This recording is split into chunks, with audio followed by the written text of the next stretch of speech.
What's good? It's Woog. So Coachella finally released the set times on Friday, Saturday, and Sunday. People have been waiting, commenting on Twitter. I mean, it's really unusual that we are this late in the game and the set list and the schedule just came out. But we see a couple of the reasons why. I mean, there were a couple shifts to schedules. Kanye West obviously pulled out, and then they replaced him with Swedish House Mafia and The Weeknd as Sunday's headliners. And then, as you will see, there's a very unexpected guest here on Friday in the daytime or like early evening. Very unexpected. But, I wanted to kind of do this whole schedule in a way where, okay, this is who I want to see. If I'm starting off the Friday, I want to get here. I want to get to this stage to see this, and so forth to make sure that I capture the artists that I at least want to see the most. Now, I had initially wanted to give a lot more background on some of the artists. I'll still give some of the background, but because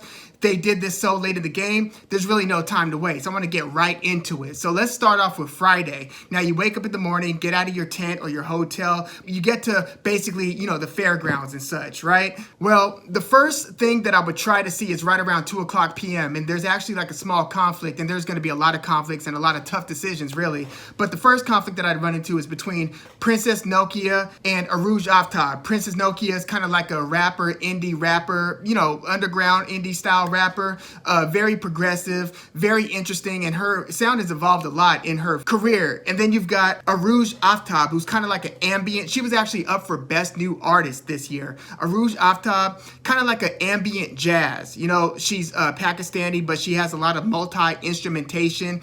Kind of laid back. It might make for a good afternoon type sound. So out of Princess Nokia and Aruj Aftab, now I've seen Princess Nokia at Music Tastes Good out here in Long Beach. And so I would actually go this time with the Aruj Aftab. That's from 2:15 to 2:55. Now after that, you could either go to Micah, which is 3:40, The Regrets, which is a LA band who has recently been signed to a major label, and their music, in my opinion, has kind of shifted from like a edgier punk to more of a pop punk, kind of radio friendly punk, even though there are not too many stations that play like punk on the radio or even pop punk these days. But yeah, either Micah, who's, been around for much longer than the Regrets. Regrets are still kind of a relatively new band. Micah had an album called like The Boy That Knew Too Much back in like the 2009, 2010 era. Very fun, kind of a glam rock style music. Think like maybe Of Montreal or something like that. But yeah, you can either go Micah 3:40, The Regrets 3:20, or Ravina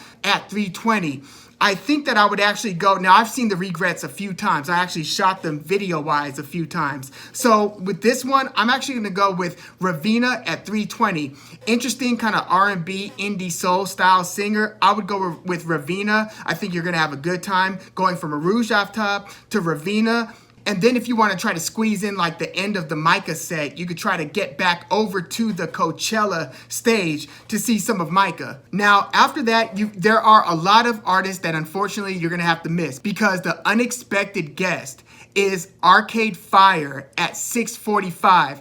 Now, Arcade Fire isn't a headliner here, but they have headliner type energy, right? And following, fanship, and so forth. The thing about headliners, and in this case about Arcade Fire, who is unusually a big band that's performing at 6:45, pretty early in the evening, is that you actually have to get there pretty damn early if you care about being somewhat close to the action, right? Like when I had gone to Coachella in 2010, Jay-Z was the Friday headliner. And the way that we were able to get near the front of the stage by the time Jay-Z came on was we were willing to go through Them Crooked Vultures, which was a rock band. This is, again, 2010. And this is actually a band that featured John Paul Jones from Led Zeppelin. Their like keyboardist, bassist was in Them Crooked Vultures. So we saw them, and then we got a little bit closer as that crowd thinned out. And then we pushed further to the front for LCD Sound System, who was the last band to go on before Jay-Z. So by the time they were done,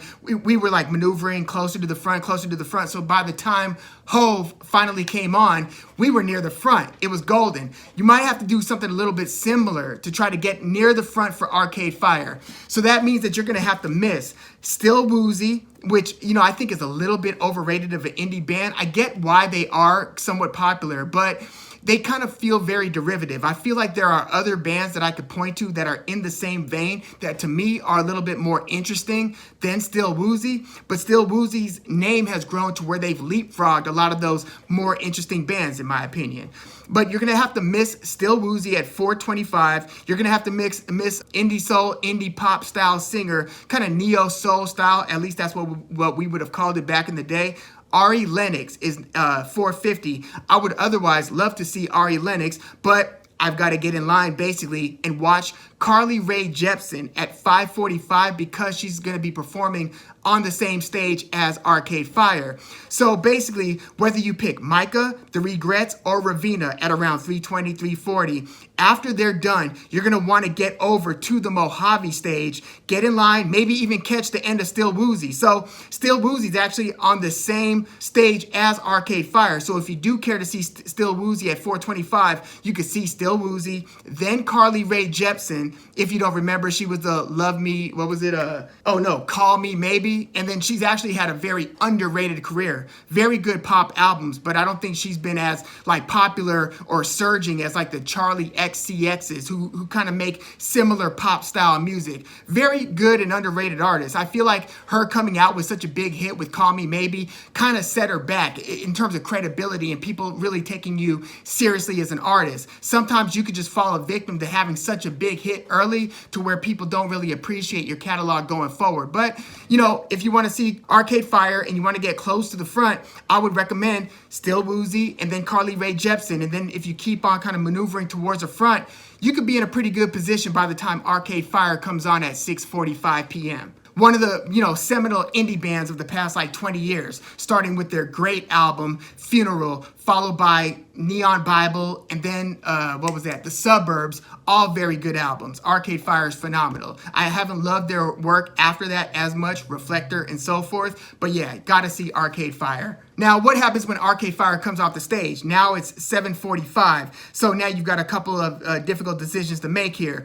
I would personally stick around for Idols. Now, the main competition for me would be, okay, you already had to miss a very good band called Pup on the Sonora stage. They're a new kind of like, rockish, kind of harder rock band. Just released another good album. And before them, Spiritualized, one of the better dream pop-ish indie rock style bands. They performed at 540, but you were positioning yourself for Arcade Fire, so you also had to miss out on Spiritualized and Pup. But after Arcade Fire comes off, oh, by the way, you also have to miss the Marias, unfortunately. But now you either want to check out Lil Baby at 825, great rap artist of the past few years. He's really kind of surged name-wise and recognition-wise to be one of the better and more popular rap artists of the past, I would say 3 to 4 years. Well, now he's going head-to-head with Idols, time-wise, as well as Toki Monster, one of the, basically the DJ producers that came out of that whole, like, low-end theory scene that had, like, Sam I Am and Flying Lotus and the homie Aspect One, now who goes by Spec One or Spec Uno. Yeah, Toki Monster is a producer from that vein. Diabolic or DiBiase is another one of those producers. Mind Design is another one. But yeah, you're going to have to miss all of that, in my opinion, because you got to choose between Lil Baby or Idols. In my case, I'm already here, 7:45. Arcade Fire just came off the stage. Now I want to get even closer because however you position yourself for Arcade Fire would then put you in position to see one of the most exciting and fun punk rock and roll, post-punk, whatever you want to call it, style bands. Basically, they're going to turn the hell up. Check out Idols. They come on at 8:10. Unfortunately, you're going to have to miss one of the best rappers in the game, Lil Baby. But trust me, it's going to be worth it. Push closer to the front after Arcade Fire and check out Idols. They're on from 8:10 to 9 p.m. And then what? Whew! Now the difficult decision is between Phoebe Bridgers or Amyl and the Sniffers. Phoebe Bridgers has broken through as one of the best indie artists of the day. That she just came off a huge album called Punisher. She was up for like Best New Artist, lost out to Megan Thee Stallion, and she's had one of the best indie bands of like 2020, Punisher. Excellent album, excellent artist. She was dating Connor Oberst. I'm not sure if she still is, but Connor Oberst from Bright Eyes. But yeah, she had like a big moment on SNL. She was basically one of the biggest breakthrough artists of 2020 with that album Punisher, with the song Kyoto. Phenomenal artist. but I don't know whether I'm going to want to check out her or another one of the most exciting new punk bands of the day, Amyl and the Sniffers. Like, she and they might turn up even more than Idols, but if you might be a little bit burnt out after Idols, to be honest with you, but if you still have an appetite for, like, the mosh pit style culture, oh my God, check out Amyl and the Sniffers from Melbourne, Australia, I believe. I think I had like their album is one of my like top 5 to 10 albums of 2021 called Comfort to Me.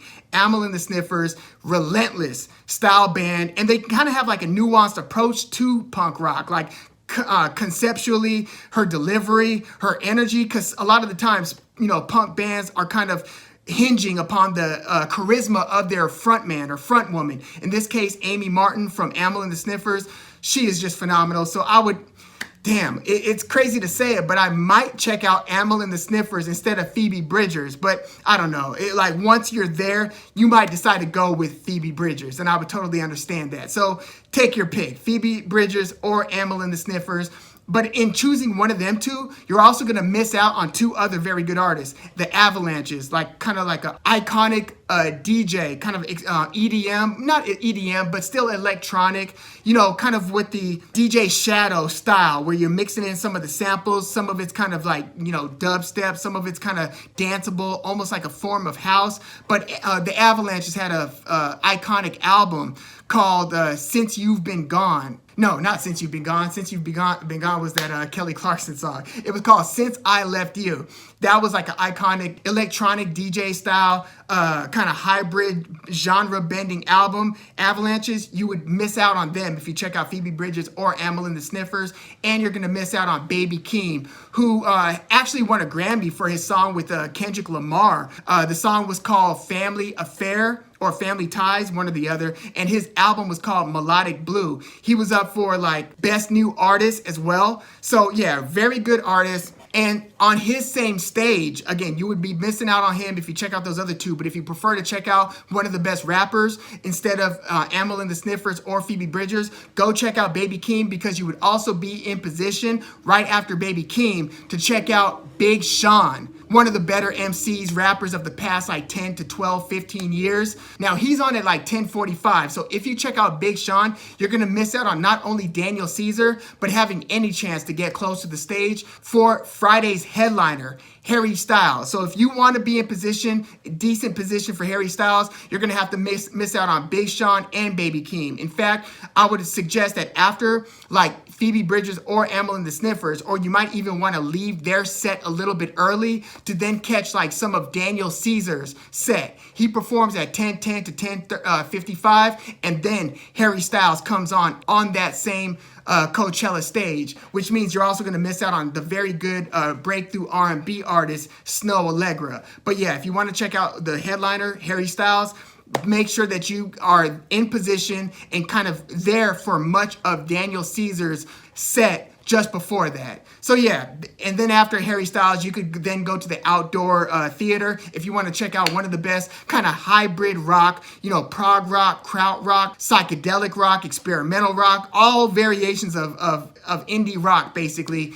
King Gizzard and the Lizard Wizard. Like, if you're into the OCs or the OCs, that band, you're going to love King Gizzard and the Lizard Wizard. They perform after Harry Styles, but not on the same stage, so there's a lot of overlap there. If you're going to check out Harry Styles' whole set, you're probably already going to miss most of King Gizzard and the Lizard Wizard, but if you want to try to catch the tail end of their set, you could go check them out, or you could check out the production band, Bad Bad Not Good. They perform like within 5 minutes of each other, them and King Gizzard and the Lizard Wizard. So if you want to see the rock band, King Gizzard and the Lizard Wizard, they've got several very interesting and envelope-pushing albums, or you could check out the jazzy hip-hop, multi-genre production band, Bad Bad Not Good at 12:05. And again, those are both after the headliner, Harry Styles. So that's Friday.